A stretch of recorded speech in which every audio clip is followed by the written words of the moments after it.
अस्सलाम वालेकुम। जो मेरा नाम है सवेरा नदीम और आप देख रहे हैं मेरा यूट्यूब चैनल सवेरा नदीम व्लॉग। और आप लोगों से रिक्वेस्ट होती है कि जैसे ही चैनल पे आते हैं प्लीज़ अगर वीडियो अच्छी लगती है तो चैनल जाते जाते वीडियो को लाइक ज़रूर कर दिया करें और चैनल को सब्सक्राइब ज़रूर कर दिया करें, क्योंकि इससे होता है हमें फ़ायदा और आपको दिल से दुआएं निकलती हैं। आज जो है व्लॉग मैं शेयर करने जा रही हूँ आपसे, झाड़ू पोछा व्लॉग है। जैसे हम घर में झाड़ू लगाते हैं, पोछा लगाते हैं, डस्टिंग करते हैं, पूरा काम घर में जो रूटीन है ना, आज वो मैं शेयर करने वाली हूँ।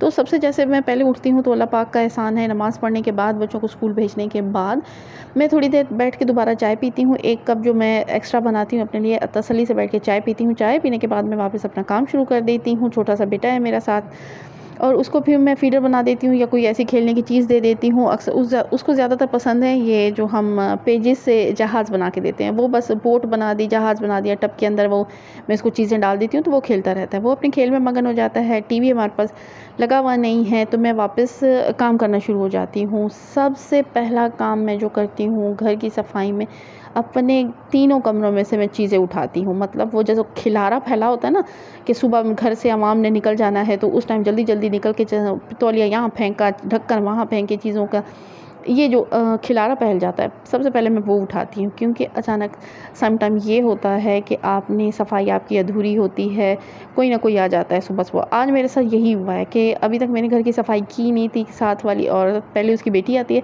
आज सुबह-सुबह साथ वाली औरत आई और बर्फ़ लेने वो खुद आई। जो मुझे शर्मिंदगी हुई, घर फैला हुआ था, तकिए फैले हुए थे, बिस्तरे उसी तरह से फैले हुए थे, तो मुझे बहुत बुरा लगा। और क्योंकि मैं आज आप लोगों को मेंशन अलग से इसलिए कर रही हूँ कि सफाई मुकम्मल करते-करते आपको काफ़ी देर लग जाती है। इसी दौरान अगर कोई आ जाता है तो बड़े अजीब-सा लगता है। आप उसको डेली सफाइयाँ थोड़ी दोगी या उस टाइम उसको सफाई थोड़ी देने लग जाओगी। मैं तो डेली से घर साफ़ करती हूँ। आज आप आई हैं तो घर मैला है, और अक्सर आप नोट करो कि तभी कोई आता है जिस दिन आपका घर मैला होता है। उस दिन कोई भी नहीं आता जिस दिन आपने चकाचक चाँद की तरह चमकता हुआ घर रखा होता है। अच्छा, वापस आते हैं अपनी बात की तरफ। तो मैं आपको बताने लगी थी कि मेरी रूटीन में ये होता है कि सबसे पहले अपना खिलारा उठाती हूँ। कमरे जहाँ हम सोते हैं वहाँ के सारे तकिए उठा लेती हूँ, बिस्तरे उठा लेती हूँ। खिलारा जो फैला होता है, मोटा-मोटा जो कचरा रखा होता है वो उठा लेती हूँ। अज़ान को साइड पे करने के बाद, अज़ान को अपना खेलने की चीज़ें देने के बाद, उसके बाद मैं दूसरे रूम में जाती हूँ। वहाँ पे जो तकिए फैले होते हैं, बेडशीट टेढ़ी-मेढ़ी हुई होती है, या अलमारी का सम टाइम ये होता है कि बच्चे आते-जाते तैयारी करते-करते गेट भी खुला छोड़ देते हैं। अलमारी का गेट नहीं होता, कबर्ड का दरवाज़ा होता है। अच्छा, वो भी खुला छोड़ देते हैं, और ये मेरे हस्बैंड की आदत है। अलमारी में से उन्होंने कपड़े निकाले तो दरवाज़ा पूरा बंद नहीं करना। तौलिया इस्तेमाल किया है तो तौलिया या तो बेड पे फेंका होगा या ड्रेसिंग पे रखा होगा। कभी भी अपनी जगह पे नहीं रखते हैं वो। उनको जितना बोलो, अभी मैं बोलती ही नहीं हूँ, मैं खुद उठाती हूँ। उनके जाने के बाद चीज़ें जो फैली होती हैं, बिखरी होती हैं, मैं खुद ही समेट रही होती हैं। मैं बोल-बोल के थक गई हूँ। हाँ, अब वही मेहनत मैं अपने बच्चों पे कर रही हूँ कि जो चीज़ जहाँ से उठाते हो वही रखा करो, ताकि नेक्स्ट टाइम आप लोगों को मिल सके। हमारे घर में एक बहुत बड़ी खबर ये होती है कि नाले-पौनी गुम गई। मीन्स कि जब भी आएगा ना मेरे घर में, अभी तक 3 नाला जिसमें डाला जाता है ना, 3 है, उसके बावजूद भी मिसप्लेस हो जाती हैं, ढूँढ रहे होते हैं, फिर मुझसे पूछ रहे होते हैं। अच्छा जी, ये हो गई घर की बातें। खिलारा समेटने की बातें। उसके बाद जैसे ही मैंने खिलारा समेट लिया तो फिर मैं लगाती हूँ झाड़ू। झाड़ू लगाती हूँ पूरे तीनों कमरों में से। झाड़ू लगाने के बाद, और मैं ये नहीं करती हूँ कि पूरे घर का कचरा पूरे तीनों कमरों में घुमाती फिरूँ, किचन का कपड़ा भी घुमाती फिरूँ, बिल्कुल इस तरह नहीं करती। एक कमरे में से मैंने झाड़ू लगाया, कोने में इकट्ठा करने में मैंने स्क्रैपर पे उठाया, शापर में डाला। फिर दूसरे कमरे में आई, फिर स्क्रैपर, झाड़ू और कचरे वाला शापर मैं साथ-साथ लेके घूम रही होती हूँ कि कोनों में मैं इकट्ठा नहीं करती, और एक कमरे से निकाल के दूसरे कमरे में कचरा मैं नहीं ले जाती हूँ।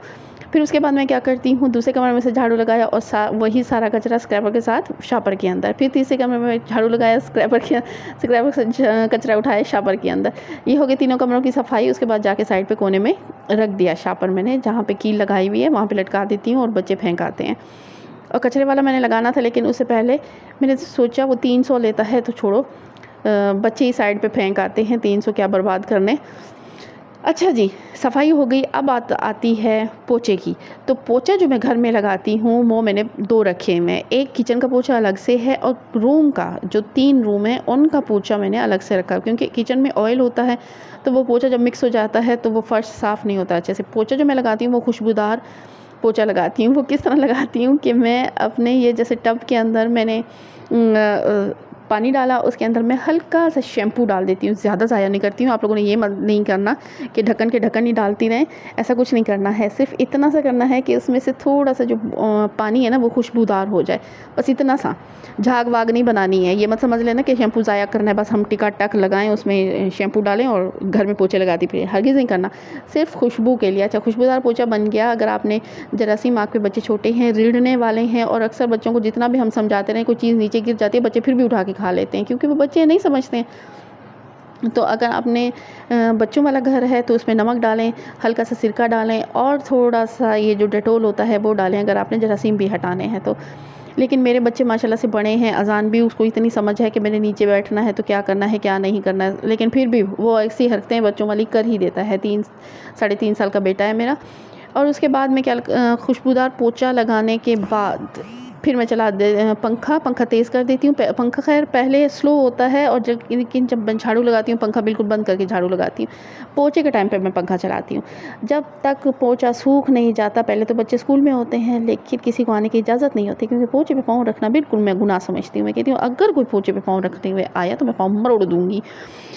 पोछा जी लग जाता है, उसके पोछे के बाद रह जाती है डस्टिंग। खुशबूदार पोछा लगने के बाद रह जाती है डस्टिंग। फिर मैं डस्टिंग करती हूँ। मेरे पास डस्टिंग में क्या आ जाता है, दरवाजे वाइट कलर के हैं, इतने दिखते नहीं हैं, वो मैंने वीकली साफ़ कर लिए, 10 दिन में साफ़ कर लिए, 15 दिन में साफ़ करिए, इसको तुम्हारा गोलू इस बात को। तो मैं ज़्यादातर अलमारी साफ़ करती हूँ, ड्रेसिंग साफ़ करती हूँ। ड्रेसिंग भी मेरा बेचारा ऐसे ही पड़ा रहता है, ऊपर कोई चीज़ पहले मैंने लास्ट ईयर बिछाई हुई थी, अभी मेरे पास कुछ भी नहीं है, इसको बिछाने के लिए लाने वाली हैं चीज़ें। फिर मैं किचन की चीज़ें साफ़ करती हूँ, और इसके बाद आ जाती है किचन की बारी। यहाँ घर की सफाई कमरों की हो गई सारी, झाड़ू पोछा डस्टिंग करने के बाद मैं जाती हूँ किचन में, क्योंकि किचन साइड का कॉर्नर होता है, किचन में सबसे लास्ट में साफ़ करती हूँ। वो इसलिए साफ़ करती हूँ, मैंने जैसे पहले बताया कि फॉर एग्जांपल अगर घर में कोई आ जाता है अचानक से, अर्ली मॉर्निंग कोई आ जाता है, जैसे कोई काम हो, साथ वाले बर्फ़ लेने आए हैं या कोई भी काम हो सकता है। पहले तो लोग दोपहर में आते हैं या शाम में आते हैं, 4-5 बजे के करीब आते हैं, लेकिन कभी कभी अचानक कोई आ धमकता है तो घर उसको साफ़ दिखना चाहिए, क्योंकि किचन तो वैसे साइड पे होता है।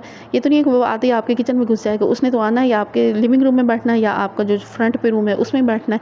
तो फ्रंट का एरिया सबसे पहले साफ़ किया करें, जो दिखाई देता है। मीन्स के अगर कोई घर से बाहर आ जाता है ना, जो सबसे पहले एरिया आता है सबसे पहले उसको हाथ लगाएं, उसको साफ़ करें।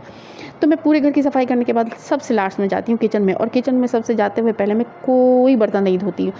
सूखा काम मैं पहले करती हूँ। जैसे झाड़ू है, झाड़ू लगा देती हूँ, ताकि पानी अगर उस पे झाड़ू पे पड़ गया, मीन्स की मिट्टी शिट्टी होती है, ऑयल होता है, तो वो और ही बिखर जाता है।